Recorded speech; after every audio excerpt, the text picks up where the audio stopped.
আজকের এই ভিডিওটা অতি গুরুত্বপূর্ণ। দেখা মাত্র প্রত্যেকটা বাংলাদেশী নাগরিক এটা ভিডিওটা শেয়ার করে দিবেন, কারণ আমি যে তথ্যগুলো দিচ্ছি। নমস্কার প্রিয় দর্শক, ক্যালকাটা ডায়ালগস থেকে মনোজ দাসের প্রীতি ও শুভেচ্ছা নিন। একটা তর্ক অনেকদিন ধরেই চলে ভারত ও বাংলাদেশের মানুষজনের মধ্যে। বাংলাদেশে এই তর্কটা অবশ্য অনেক পুরনো। তারা বলে যে আমাদের কাছে মানে বাংলাদেশের কাছে মাল না বেচলে ভারতের মাল পচবে, মানে ভারতের ক্ষতি হবে। আবার গত 7-8 মাস ধরে 8-9 মাস ধরে বলা যায় যে বাংলাদেশের পক্ষ থেকে তীব্র ভারত বিরোধিতায় বিক্ষুব্ধ ভারতের মানুষজনের অনেকেই বলে সব রপ্তানি বন্ধ করে দাও, আমরা মাল না পাঠালে ওরা না খেয়ে মরবে, ওদের মরতে দাও। এতদিন এই বিষয়টা অনেকটা অলস তর্কের মধ্যে, সেই অলস তর্কের মতো ছিল। ভারত যেমন কখনোই বাংলাদেশের সঙ্গে বাণিজ্যের রাস্তা বন্ধ করেনি, তেমনি বাংলাদেশও অজস্র প্রবল ভারত বিরোধিতা সত্ত্বেও তারা বাংলাদেশের সাথে বাণিজ্যের দরজা বন্ধ করেনি। মানে ভারত বাংলাদেশ দুই তরফই কেউ বন্ধ করেনি পুরোপুরি। কিন্তু আজ এই 2025-এর মে মাসের গোড়ায় এসে আমাদের মনে হচ্ছে দরজা বন্ধ হচ্ছে, এবং সেটা খুব খারাপভাবেই বন্ধ হচ্ছে। শুধু বাণিজ্যের দরজা বন্ধ হওয়া নয়, আরো বড় অনেক অনেক বড় কিছু ঘটতে চলেছে দুই দেশের মধ্যে। কয়েকদিন আগে ট্রান্সশিপমেন্ট ফ্যাসিলিটি বন্ধ করেছে ভারত, তার পাল্টা বাংলাদেশ স্থল বন্দর দিয়ে তুলো আমদানি নিষিদ্ধ করেছে। যা ঘটতে চলেছে, এবং তার মধ্যে আবার আরো বড় কথা, ভারত পাকিস্তান যুদ্ধের এই আবহের মধ্যে আবার বাংলাদেশের বেশ কিছু নেতা টেতাদের মধ্যে মনে হয়েছে এই হচ্ছে দুরন্ত সুযোগ বাংলাদেশের কাছে, তারা 7 সিস্টার দখল করে নিক।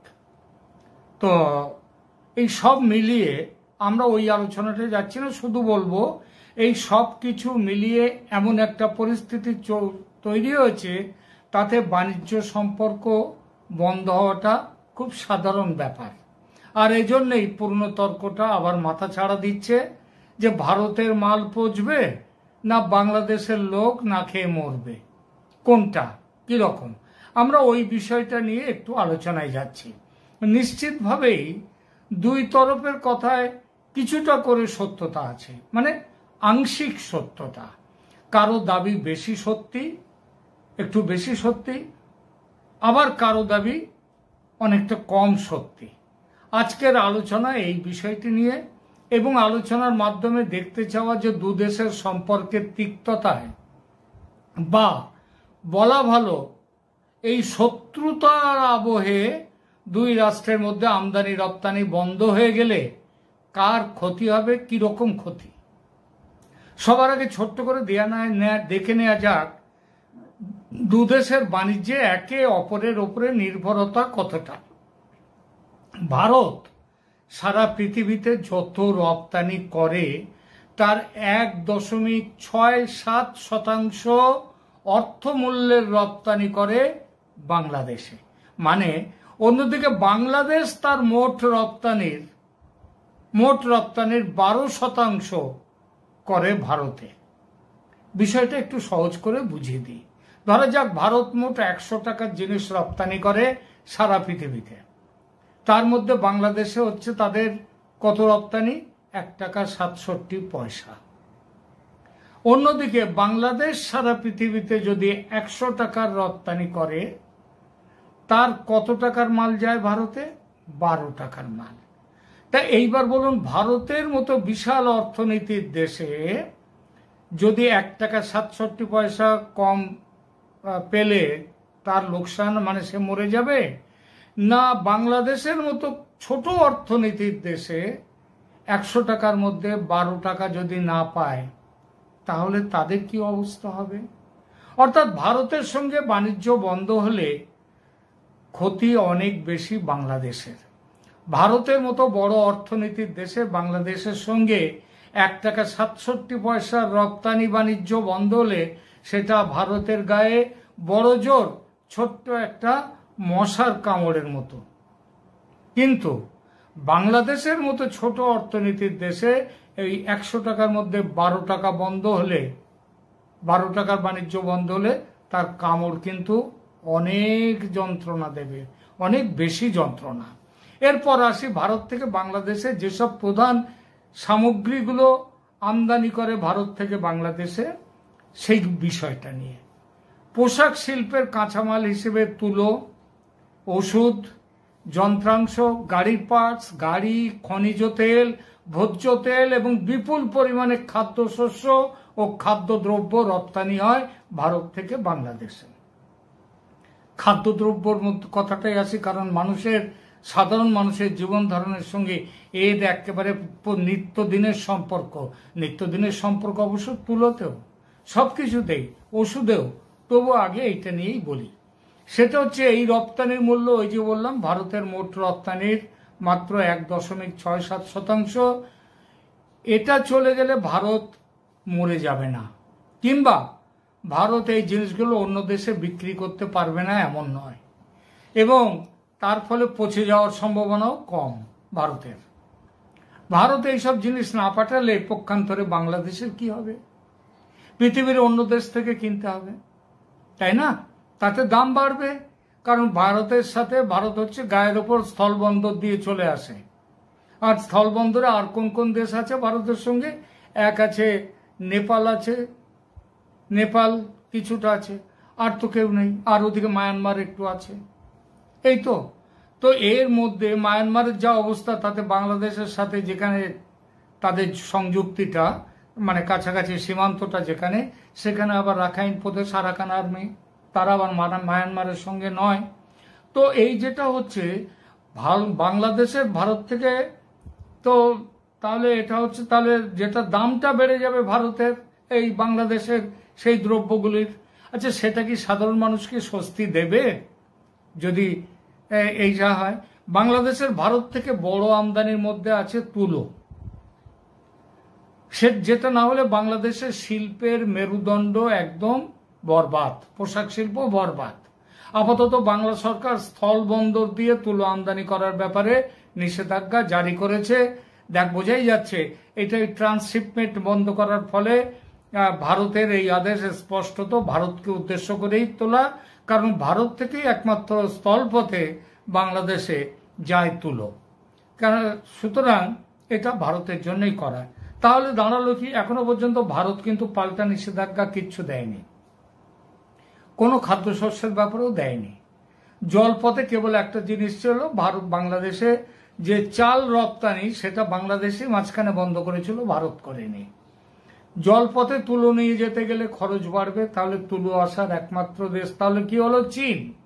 চীনা তুলো এই শিল্পের গুণগত মান একেবারে খারাপ করে দেবে, এবং পোশাক শিল্পে বাংলাদেশের বড় বাজার আমেরিকা, ট্রাম্প সাহেবের 36% শুল্ক চাপলে বাংলাদেশ দাঁড়াতে পারবে এই শিল্প নিয়ে? বিদ্যুতের কথা বলতে হয়। এরপর ভারত বিদ্যুৎ রপ্তানি করে পৃথিবীর 4টে দেশে, মানে আশেপাশে 4টে দেশে, নেপাল, ভুটান, বাংলাদেশ এবং মিয়ানমারে।